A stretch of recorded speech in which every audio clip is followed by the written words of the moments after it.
የአማራ ክልሉ ጦርነት ከተጀመረ ሁለተኛ ዓመቱን የያዘ ባለበት በዚህ ወቅት ከክልሉ የሚወጡት መረጃዎች የሀገር ውስጡን ብቻ ሳይሆን ዓለም አቀፋዊ ትኩረትንም ስበዋል። ርዕሰ መስተዳድሩ አረጋ ከበደ 166 ወረዳዎችና ሙሉ በሙሉ ዞኖችን መንግስታቸው ቁጥጥር ስር እንደሚገኙ ሲገልጹ የፋኖ ኃይሎች በኩላቸው ከዋና ዋና ከተሞች በስተቀር መንግስት ቁጥጥር እንደሌለው ይገልጻሉ።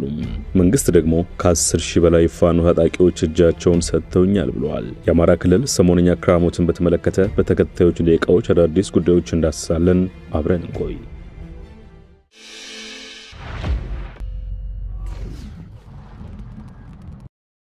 በአማራ ክልል ዘመቻ አንድነት በሚል ላለፉት 2 ወራት ገደማ የተቀናጀ ውጊያ ያካሄዱ መሆኑን አራቱ የፋኖ አደረጃጀቶች ቢገልጹም እርስ በርስ በፋኖች ውስጥ ልዩነት አለ የሚለው መረጃ ጋር ወጥቶ የመግለጫ ልውውጥ ውስጥ ገብቷል። የዚህም የአማራ ፋኖ ህዝባዊ ድርጅት በትናንትናው ዕለት ያወጣው መግለጫ ማኝ ይሆናል። መግለጫውም እንደሚለው አፍሃድ ብቸኛው የአማራ ህዝባዊ ተቋም የትግል ድርጅት ነው። በዚህ ምክንያት ትግሉ አቅጣጫው እንዳይስት በከፍተኛ ኃላፊነት ስሜት እየተንቀሳቀስኩ እገኛለሁ የሚለው ድርጅቱም በአንጻሩ ትግሉን ወደ ኋላ በመጎተት ላይ ተጠመዱና ራሳቸውን አራቱ የፋኖ አደረጃጀቶች ብሎ የሚጠሩት ኃይሎች ሚያዝያ 19 ቀን 2017 ዓ.ም ባወጡት መግለጫ የድርጅታችንን ስም እንደወትሮው ጭቃ ለመቀባት ባዝኗል ሲል ኮንኗል። አክሎም የአራቱ አደረጃጀቶች ጥቂት አመራሮች ያወጡት መግለጫ እንደተለመደው በሐሰት ትርክትና ፍረጃ የተሞላ ብቻ ሳይሆን ከራሱ ይልቅ የሌሎች ፍላጎት ማስፈጸሚያ ነው ሲል ፈርጇል። መግለጫው ወደ ማጠቃለያው ድርጅቱ ጦርነት ተከፍቶበት ብዙ ጉዳት የደረሰበት ቢሆንም በአራቱ አደረጃጀቶች በሚዲያ የሚደረጉ ስም ማጠልሸቶች እና የሚራገቡ ሸቶች ብልጽግናን ከመርዳታቸው ባሻገር ህዝባችን ያወዛገበ የአማራን ክብርና ጨዋነትን ያኮሰሰበ መሆኑ አደረጃጀቶቹ ወደ ቀልባቸው ተመልሰው ልዩነቶቻችን በውይይት ለመፍታት ዝግጁ መሆናችን በህዝብ እንዲታወቅልን እንፈልጋለን ብለዋል። ይህ በእንዲህ እንዳለ የአማራ ክልል ሰላምና ጸጥታ ቢሮ ኃላፊው እሸቴ የሱፍም ጠላት ሲሉ የጠሩት የፋኖ ኃይል ለ2 እና ለ3 እየተከፈለ ነው ሲሉ ተደምጠዋል። በአማራ ክልል 10600 ገደማ ታጣቂዎች የመንግስትን የሰላም ጥሪ መቀበላቸውን የገለጹት ኃላፊው ጠላት እያሉ የጠሩት ኃይል እየፈረሰ መጥቷል ሲሉም ተደምጠዋል። ምንም እንኳን እየፈረሰ መጥቷል ቢሉም እየፈረሰ የመጣው የጠቀሷቸው ሰዎች እጅ ስለሰጧቸው ነው ወይስ በሌላ ምክንያት የሚለውን አላስረዱም። ሆኖም ግን ጠላት እርስ በርሱ እየተጋጨ ነው፣ እርስ በርሱ እየተጋደለ ነው፣ ለ2 ለ3 የተከፈለ ነው፣ በጥቅማጥቅም ይጋጫል፣ ይጋደላል። እንኳን አይደለም ሀገር ለመምራት እንኳን ክልል ለመምራት አንድ ላይ ቁርስ አብሮ መብላት ምሳ አብሮ መብላት የማይችል የማይነበብና የማይግባባ ኃይል ነው። ይሄ ሀገር ሊገነባ ቀርቶ ሀገር በማውደም ነው ሚና ሊኖረው የሚችለውና ከዚህ አኳያ ያሉት ነገሮች መታሰብ አለባቸው። ይሄም ሆኖ ግን የሰላም አማራጭን ተቀብለው ወደኛ የሚመጡ አሉ። ባለፈው አመት 12000 የሚጠጋ የጠላት ኃይል መጥቶ ስልጠና ወስዶ ወደ ህብረተሰቡ ተቀላቅሏል። በዘንድሮ አመት ደግሞ በዚህ ሩብ አመት ብቻ የመጀመሪያ ዙር 3421 የታጠቀና ያልታጠቀ የጠላት ኃይል መጥቶ ስልጠና አግኝቶ ወደ ህብረተሰቡ ተቀላቅሏል። በተሐድሶ ኮሚሽን ተመዝግቦ በዛ በኩል የሚደረጉ ድጋፎች ተደርገውለት ኑሮውን እንዲመራ ለማድረግ በጣም በርካታ ስራዎች ተሰርተዋል። አሁን ደግሞ ቅርብ ጊዜ የገባ ያላሰለጠነው ወደ 3000 የሚሆን ኃይል አሁን እጁን ሰጥቷል። እየፈረሰ እየመጣ ነው ማለት ይቻላል። የፋኖ ኃይሎች እንዲህ እርስ በርስ መወነጃጀላቸው ቢቀጥልምና የክልሉ መንግስትም ይሄን የሚያጠናክር መግለጫን ማውጣት ቢቀጥልም የአማራ ህዝብ ላይ ደረሰ ያለው የሰብአዊ መብቶች ጥሰቶች ግን ከሀገር ውስጥ አልፎ ያለም አቀፉ ማህበረሰብ ቀልብና ልብ ስበዋል። ለአብነትም በአማራ ክልል ምስራቅ ጎጃም ዞን ከአንድ ሳምንት በፊት በተፈጸመ የድሮን ጥቃት ሰላማዊ ሰዎች ሞታቸው በከፍተኛ ሁኔታ እንዳሳዘናቸውና ድርጊቱ እጅግ እንዳሳሰባቸው የዓለም አብያተ ክርስቲያናት ምክር ቤት ዋና ጸሐፊ ቄስ ፕሮፌሰር ጄሪ ፕሌ ማስታወቃቸው እዚህ ይጠቀሳል። ዋና ጸሐፊው ይህ የከፋ ጥቃት በቅርብ ወራት ውስጥ ተፈጽሞ የበርካቶችን ህይወት የቀሰፉ ተግባራት ተጨማሪ ማሳያ ነው። በርካታ ንጹሃን የቀሰፉ የድሮን ጥቃቶች እንደ አውሮፓውያን አቆጣጠር በ2024 ተፈጽመዋል ሲሉ መናገራቸውን ምክር ቤቱ ሚያዝያ 17 ቀን 2017 ዓ.ም ባወጣው መግለጫ አስታውቋል። የዓለም አብያተ ክርስቲያናት ምክር ቤት በንጹሃን በብዛት በሚኖርባቸው አካባቢዎች የሚፈጸሙ መሰል ጥቃቶች በእጅጉ እንደሚኮንንም አመላክቷል። በተጨማሪም ዋና ጸሐፊው ፕሌ ተዋጊ ያልሆኑ ሰዎችን ከጥቃት በጠበቀ መልኩ እንዲሁም ዓለም አቀፍ የሰብአዊ መብት ህጎችን በጥብቅ ሳይከተሉ በግጭት አካባቢዎች የሚፈጸሙ የድሮን ጥቃቶች እንዳሳሰባቸው አስታውቀው የአገር አቀፍና ዓለም አቀፍ ባለድርሻ አካላት ሁሉን አቀፍ ውይይትና ሰላማዊ መፍትሄ እንዲከተሉ አሳስበዋል። የሰላምና ጸጥታ ቢሮ ኃላፊውም ይሁኑ ሌሎች የክልሉ አመራሮች በድሮን ስለሚያልቁ ሰዎች ማረጋገጫ አሊያም ማስተዋወያ ባይሰጡም ርዕሰ መስተዳድሩ ግን ሁሉም ዞኖችና የክልሉን ወረዳዎች በቁጥጥር ስር መሆናቸውን ይገልጻሉ። በክልላችን ያሉ 166 ወረዳዎች በሰላም ኃይሉ በክልላችን መንግስት ቁጥጥር ውስጥ ናቸው። ክልሉ የሚያስተዳድራቸው ዞኖች እና ወረዳዎች ናቸው። ስለዚህ የአማራ ክልል የጸጥታ ሁኔታ በአጠቃላይ ከቀደምት ዓመታት አኳያ ሲታይ በሰላም በማረጋገጥ ረገድም በሰላሙን ተጠቅሞ የልማት ስራዎችን በማከናወን ረገድም አይነታዊ የሚባል ይሄ ምንድነው ተጨማሪ ለውጥ ሳይሆን አይነታዊ ለውጥ የሚባል አፈጻጸም ያለበት ርዕሰ መስተዳድሩ መንግስታቸው ክልሉን በዘለቄታው ሰላማዊ ለማድረግ ሁለት መንገዶች እንደሚጠቀም ገልጸዋል። አንደኛው እርሳቸው የሰላም ጥሪ ያሉት እጅ ስጡ ሲሆን ሁለተኛው ደግሞ ህግ ማስከበር ሲሉ የሚጠሩት ወታደራዊ ዘመቻ ነው። ጽንፈኛና ዘራፊ ቡድን እያሉ የሚጠሩት የፋኖ ኃይል ሂዶበታል ያሉትን መንገድ ስህተት መሆኑን ተገንዝበው በተለይም ልዩነቶችን በጦርነትና ግጭት የመፍታት ሙከራውን በመተው በሰላማዊ መንገድ ከመንግስት ጋር እንዲወያይና እንዲደራደር ጥሪ አቅርበዋል። ይህን ጥሪ ካልተቀበለ ግን ወታደራዊ ዘመቻው በእርሳቸው አገላለጽ ህግ የማስከበር ዘመቻው ይቀጥላል ሲሉ ዝተዋል። መንግስት ህግን የማስከበር ብቸኛ ስልጣን ባለቤት በመሆኑ ምክንያት ህግ የማስከበር ስራችንን እንቀጥላለን ማለት ነው።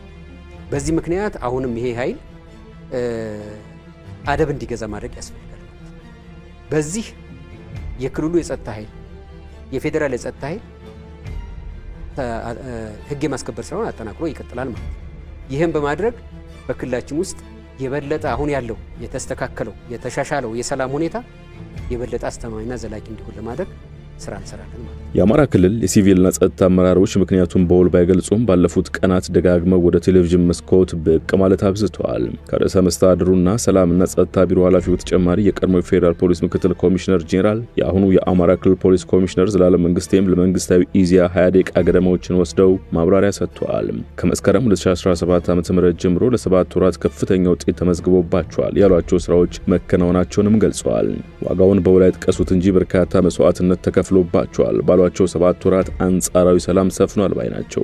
የኢትዮጵያ ሰብአዊ መብቶች ኮሚሽንና ሰብአዊ መብቶች ጉባኤን ጨምሮ እንደ አምነስቲ ኢንተርናሽናል ያሉ ተቋማት መንግስት የጸጥታ ኃይሎች በሰላማዊ ሰዎች ላይ ዘፈቀደ ግድያ የጅምላ እስር እየፈጸሙ መሆኑን ቢገልጹም አዲሱ ተሿሚ ግን በህዝብ ተመርጧል ያሉት የብልጽግና መንግስት በህዝብ ላይ እንዲህ አይነት ወንጀል አይፈጽምም ሲሉ አስተባብለዋል። እኔ ቃሉን ለመጥቀስ ይከብደኛል ያሉትን ግድያ መንግስት ተመረጠው ህዝብ ላይ አላደረገም አያደርግምም ብለዋል። ኮሚሽነሩ ሲቀጥሉ ይሄ ፖለቲካዊ አጀንዳ ያላቸው አካላት መሆናቸው እንጂ ጽንፈኛ ሲሉ የጠሩት የፋኖ ኃይል እንዴት ህዝብን እንደሚረሽን በአደባባይ ታይቷል። እሱን እንጂ መንግስትን አልነበረም ማውገዝ የነበረባቸው ሲሉ ተቆጭተዋል።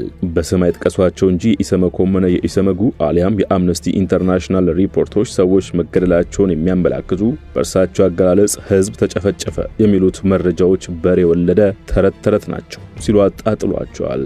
በፌስቡክ ህዝቡን ግራ በማጋባት ኮንፊውዥን እንዲፈጠር የሚሰራ ኃይል ስለሆነ እንዲህ አይነት በሬ ወለደ ተረቶችን በማንሳት ህዝብ ተጨፈጨፈ በትምህርት ቤት ህዝብ ተጨፈጨፈ በሃይማኖት ተቋም ህዝብ ሲቪሊያን ላይ እንደዚህ ሆነ የሚለው እኔ በሬ ወለደ ተረት እንጂ የኢትዮጵያ መንግስት የሀገር መከላከያ ጀግናው ሰራዊት የክልሉ ጀግና ጸጥታ ኃይል አባላት በህዝብ ላይ በሲቪሊያን ላይ አንድም ቀን የዚህ አይነት ጥፋት እሱን ለመከላከል በአንጻሩ መስዋዕትነት እየከፈለ ያለ ኃይል የሀገር መከላከያ ሰራዊታችን መስዋዕት እየከፈለ ነው።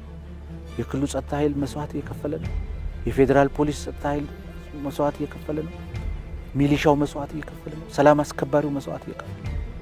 የክልሉን ሰላም ለመጠበቅ እንጂ ንጹሃን ላይ አንድም ቀን ወደ ንጹሃን ያነጣጠረ ወደዛም ያደርስም መንግስት የለው ምንም እንኳን እርሳቸው ቢሉም ለአብነት መንግስታዊ ሰመከው ከ3 ወራት በፊት ባወጣው ሪፖርት በአማራ ክልል የመንግስት ጸጥታ ኃይሎች ታጣቂውን የፋኖን ኃይል ትደግፋላችሁ ወይም የፋኖ ቤተሰብ ናችሁ ባሏቸው ሰላማዊ ዜጎች ላይ ግድያ መፈጸማቸውን አመላክቶ ነበር። ኮሚሽነር ዘላለም አንድም ሰው አልተገደለም ቢሉም በሪፖርቱ ከመስከረም አጋማሽ እስከ ጥቅምት አጋማሽ በምስራቅ ጎጃም ዞን በ11 ሰላማዊ ሰዎች ላይ ግድያ ተፈጽሟል። በዞኑ ቢቡኝ ወረዳ ወይን ውሃ ቀበሌ በተለያዩ ጊዜያት የመንግስት ጸጥታ ኃይሎች ቤት ለቤት በመሄድ ፋኖን ትደግፋላችሁ እንዲሁም የፋኖ ቤተሰብ ናችሁ ያሏቸው 11 ሰላማዊ ዜጎች ወይን ውሃ ቀበሌ ወደሚገኘው የመከላከያ ካምፕ በመውሰድ እንደገደሏቸው ኢሰመኮ ከአካባቢው ነዋሪዎችና ከተጎጂ ቤተሰቦች መስማቱን በሪፖርቱ ገልጿል። የተገደሉ ሰዎች የቀብር ስነ ስርዓት እንዳካሄድ ክልከላ የነበረ መሆኑንም ከመረጃ ምንጮች ሰምቻለሁ ብለዋል። በደቡብ ጎንደር ዞን ሊቦ ከምከም ወረዳ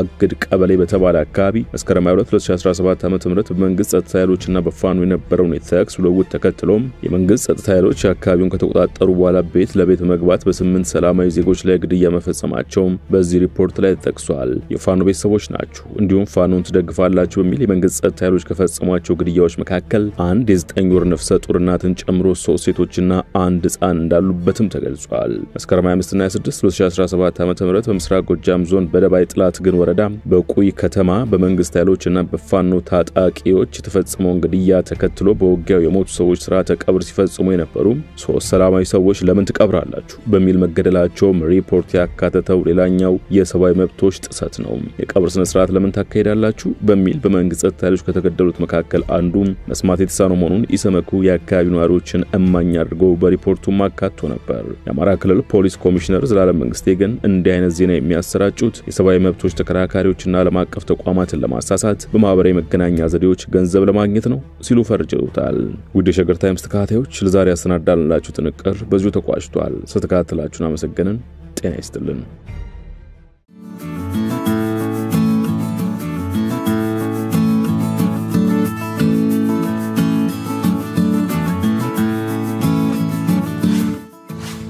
ሸገር ታይምስ ሚዲያን ሰብስክራይብ በማድረግና ደወሉን በመጫን ይከተሉን።